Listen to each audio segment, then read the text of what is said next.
Alright, hey everybody, I'm Justin Diamond, coming back at you with Chapter 8 of my novel, Giant Special Tokyo Love.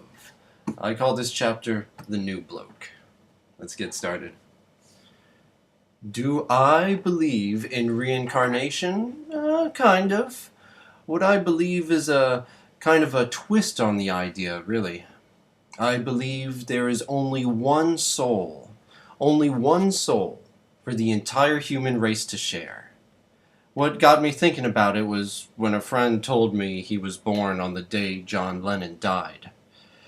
As if his soul could just leave the one body and jump into another. It was kind of silly, really, because souls are special. They don't have to follow the same kind of rules we have to. So maybe they don't have to follow our rules of time. Maybe they can overlap in time, meaning you could die and then jump back into the life of a person who was already born, someone you had known and interacted with. But then, if you could do that, you wouldn't need many souls, you'd only need one. One soul to live all human lives.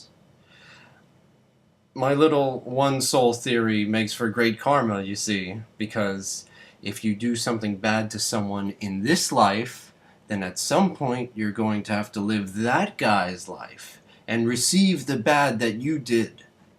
One soul turns karma into a zero-sum game. My Japanese student's eyes had glazed over. She was dead. She was a zombie. A woman forced to pretend that she got it when she sat nodding in horrified incomprehension. Ding dong. Oh, look, there's the bell. Nice lesson, Yuriko. I stood up. She didn't stand with me. Oh my God, I thought. She's stuck. She's gone comatose. She's not going to move, and I'm going to have to get the manager, or better yet, one of the receptionists, to come and snap her out of it. But then the woman got up, gave a polite bow, and excused herself with a sumimasen. I made for the break room. There was a new face in there, a white face, a short man with blonde hair and a crew cut. He looked top-heavy, like a bodybuilder who worked too much on his arms. But I skipped over this new character just as quickly when I saw Sakura. Hey, what's up? I asked her. Hey, Justin, she said, and hopped off the table she was half leaning, half sitting against to give me a kiss on the cheek. Now, later that day at Ikebukuro Station, the train lines are everything.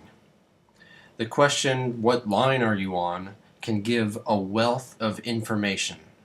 Where you lived, direction, location, time, all of it tied to your train line. The Shonen Shinjuku, the Yamanote, the Utsunomiya. I was on the Utsunomiya. They had both sides of a platform, two train tracks going towards my home.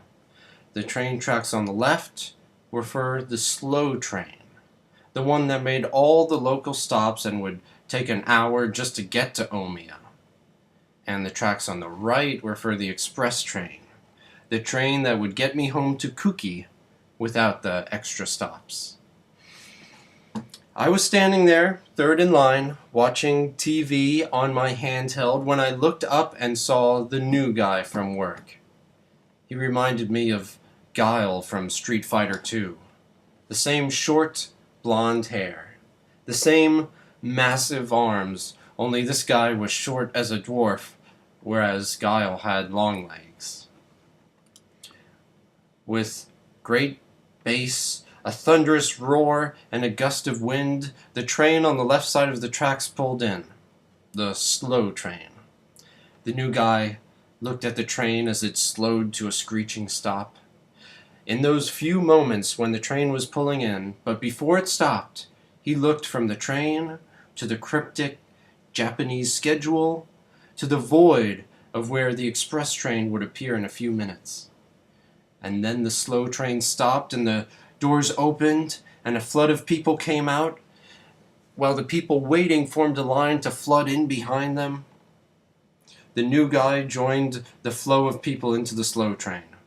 The doors closed, and he was gone. The next time I saw the new bloke, I learned his name was Donnie. This was in the break room, where people are always talking about the finer points of the English language. But this conversation between Donnie and another employee was anything but the usual. "Yeah, mate," Donnie began.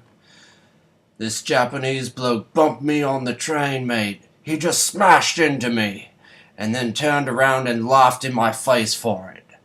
"Yeah?" asked this other Aussie he was talking to. "Yeah, he laughed and then he said some ching ching chong chong crap." I looked around the room to make sure no Japanese people were around. Was Donnie really talking shit? This racist? In Tokyo? Really? There were a few Japanese people in the room, but fortunately for Donnie, none of them seemed to be paying attention.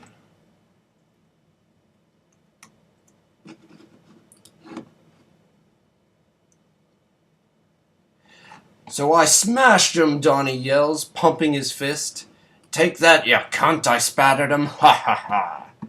The other Aussie guy laughed with him, and me, kinda sort of in the circle of the conversation, I felt pressured to laugh too. Donnie's biceps swelled to a huge size when he did that fist pump, seriously larger than my leg muscle, which wasn't even fair. He must take steroids, I thought. That was assuming that this guy was really some kind of badass and not just a bullshitter. But, man, he sure looked the part. I decided to put some distance between me and Donnie. I went back to my cubicle and prepared for the next lesson. The ding-dong came, and my student arrived at my cubicle, and we were only a few minutes in when a question came at me from nowhere. "Mate, how do you spell a lot?" It wasn't me who said it. It sure wasn't my student. It was a third voice, a harsh voice coming out of nowhere with a thick Australian accent.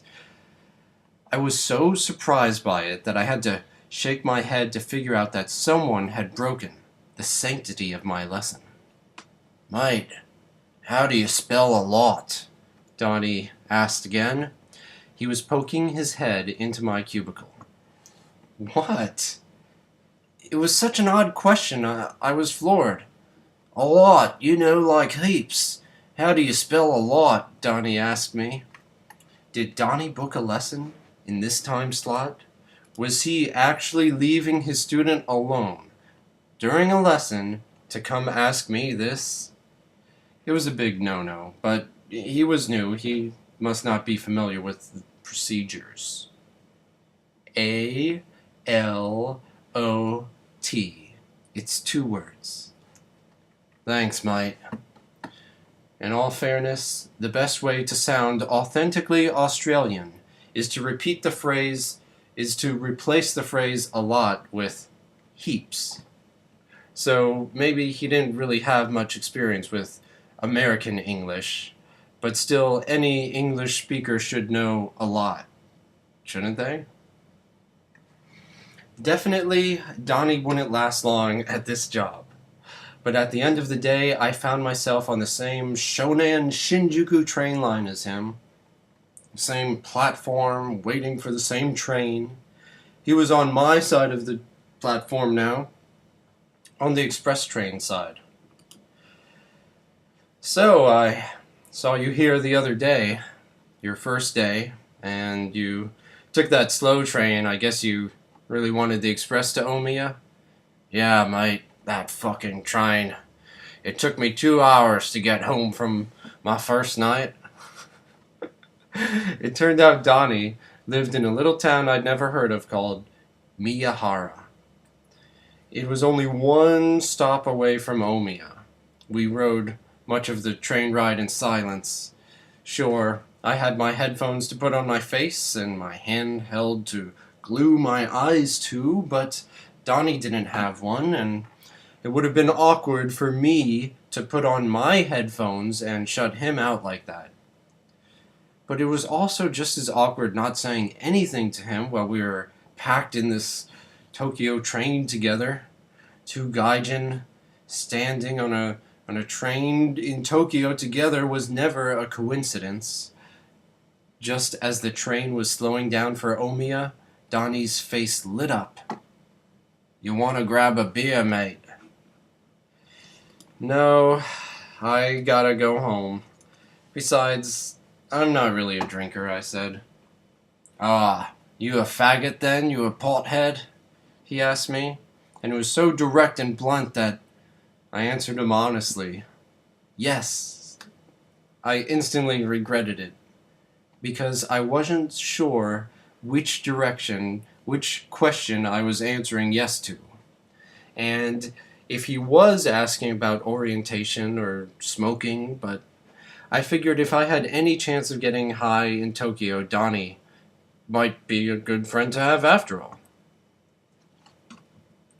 The doors of the train opened, and we were carried with the current of people flowing out of the train. I tried my best to stay with him, but it was an impossible task in the crowd. "Oh, well then, you should stop by King George's with me sometime. I know a bloke there who sells smoke." I probably couldn't hide the excitement on my face. Donnie knew someone who sold pot. How long had it been since I'd gotten high? A year and a half? 2 years? Not including vacations. "Right on, mate," I said. But we were both allowing the crowd to take us in different directions. I went with the momentum of my decision towards the train platform that would take me home. But with the promise of pot, I wished I'd gone to Donnie. Alright guys, thanks for watching. I'll see you next video.